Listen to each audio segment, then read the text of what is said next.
If you're old enough to remember the sound of dial-up internet as you logged into your AOL You've account, got then you mail. might be old enough to remember some of the debates that were happening back in the 1990s tied to the internet, innovation, and regulation.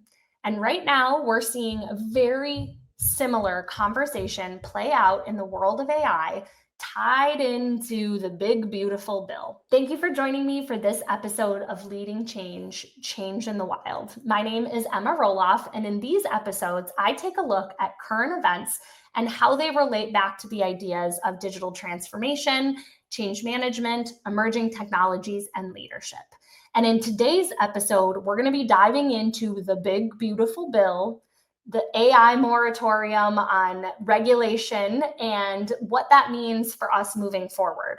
What was initially proposed, what we're seeing play out now as the law is getting closer to passing, and what it means for leaders who are going to be implementing these systems in the future.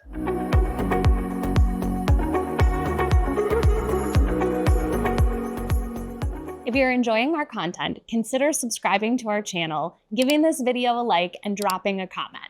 We personally respond to every comment that we get because we enjoy having a conversation with you.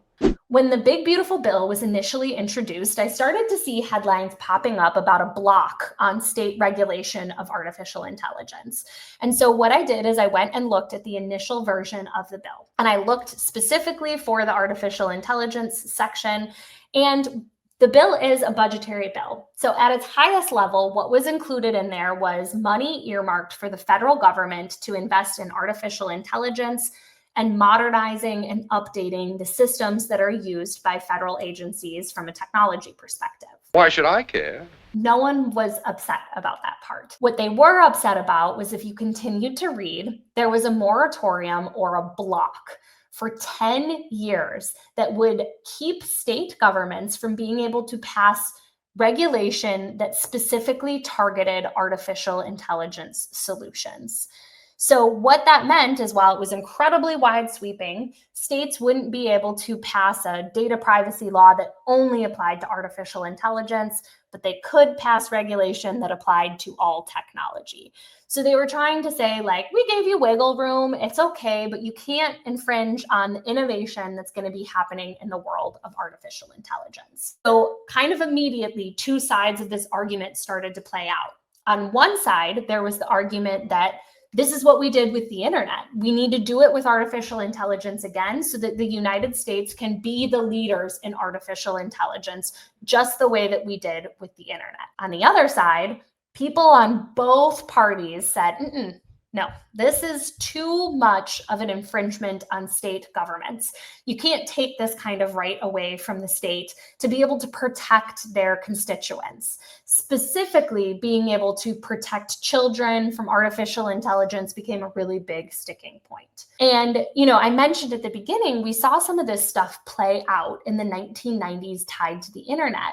And in 1996, the Telecommunications Act was passed, and in it was specific language that said to preserve the vibrant and competitive free market that presently exists for the internet and other interactive computer systems, unfettered by federal or state regulation, is what people kept coming back to and saying, we need to recreate that lightning in a bottle.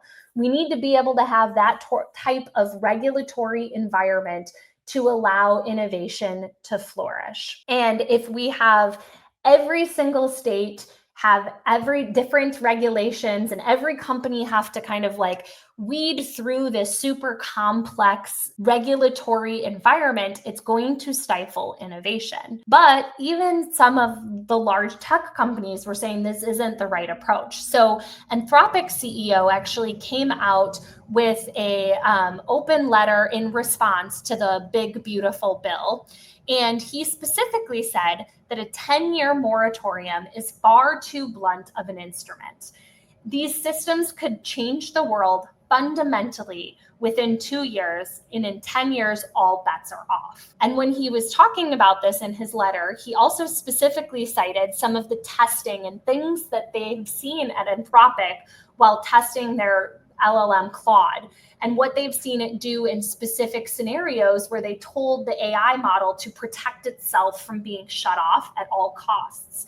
What they saw is that Claude threatened to forward on incriminating emails to a user's wife who was having an affair. It's done all sorts of things in these tests to try and keep itself safe at all costs. And so what Anthropic CEO is asking the federal government and the White House and Congress specifically to do is come together with some sort of standard that would force AI companies to adopt specific policies for testing and evaluating new AI models, similar to what they do at Anthropic, publishing those tests, giving a lot of transparency to what's happening so that there isn't black boxes operating without any sort of regulation in the background. But what ended up happening is after this bill was initially proposed, it did pass the House and it went on to the Senate. And it became one of the biggest issues for whether this bill was going to pass the Senate or not. And there were people on both party lines that were saying this is not something that should be included in the bill, and I'm not comfortable with it.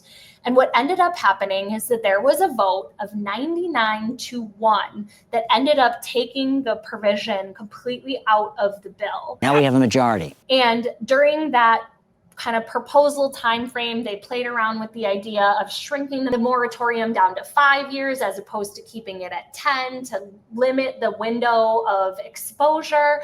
But ultimately, the pressure from both, sides of the aisle as well as advocacy groups became way too much because of the vague standards set out there. And when they decided to pull it out with the vote, Senator Blackburn came out and said this provision could allow big companies to continue to exploit kids and creators until Congress passes federally preemptive legislation like the Kids Online Safety Act and Online Privacy Framework. We can't block states from making laws that protect their citizens.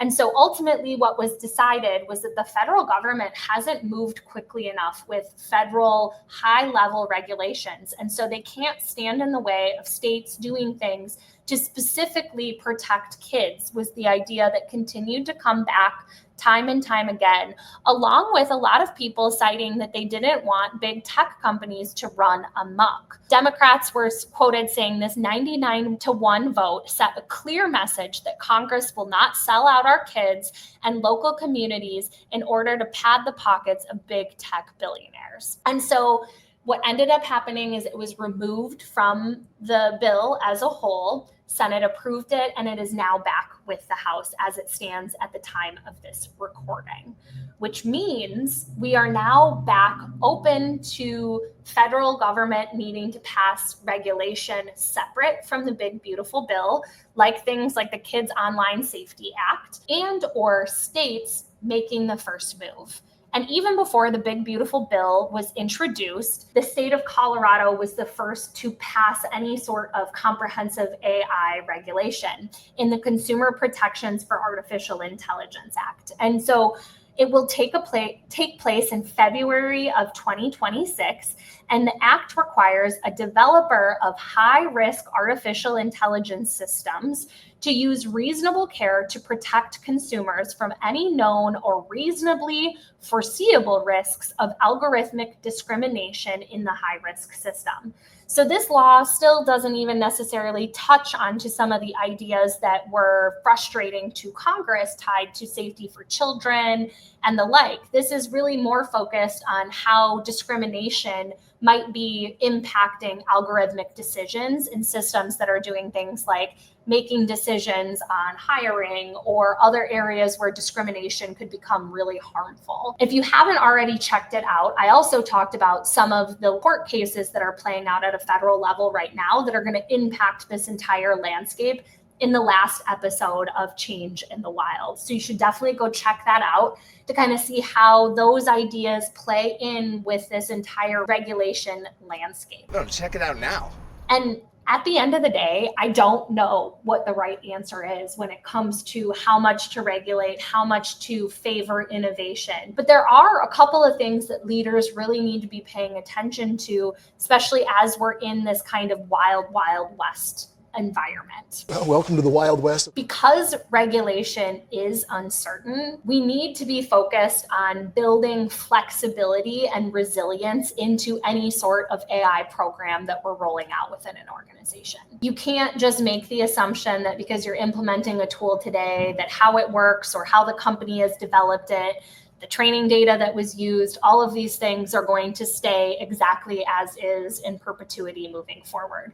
There's a lot more unknown than we've seen in the past with many tools and things that we would be implementing into companies. And even if you're not legally required to, starting to ask ethical questions, seeking documentation, and really getting a look under the hood of the solutions that you're using, requesting third-party audits from software companies that you might be partnering with is going to help you in the long run avoid a got you moment. You really want to make sure that you're partnering with companies that have high transparency, high levels of ethics, and making sure that you're doing your best to cover your ground while we are in this kind of crazy environment. And then you need to keep up to date on everything that's happening to make sure that you're asking the right questions, that you're seeking the right partners, and that you're not opening yourself or your company up to undue risk. Because as I talked about in the last episode, as we start to see some of these ethical questions play out, sometimes it's who's at fault? Is it the developer? Is it the company that developed the solution? Is it the company that deployed it? When we take a look at Colorado's laws, it is specifically targeting both the developer and the deployer of high-risk systems. So you could be opening your company up to a lot of risk if you're not staying informed and asking the right questions. But I'd love to hear your thoughts on the matter. What do you think is the right approach? Is 50 sets of regulation too much for innovation to thrive? Do we need to push federal government to start to take action sooner rather than later so states don't need to? Or do we let it play out in the court system like we're starting to see happen with these ethical questions? I'd love to hear your feedback, so drop a comment below. I'd love to interact, and I will respond to every single one of those comments as they come in. But let me know your thoughts, and be sure to join us weekly for more episodes of Leading Change and bi-weekly for episodes of Leading Change in the Wild. Thanks for joining us for this episode of Leading Change. If you like what you saw, be sure to come back on a weekly basis and subscribe for more expert interviews focused on digital transformation, change management, and emerging technologies.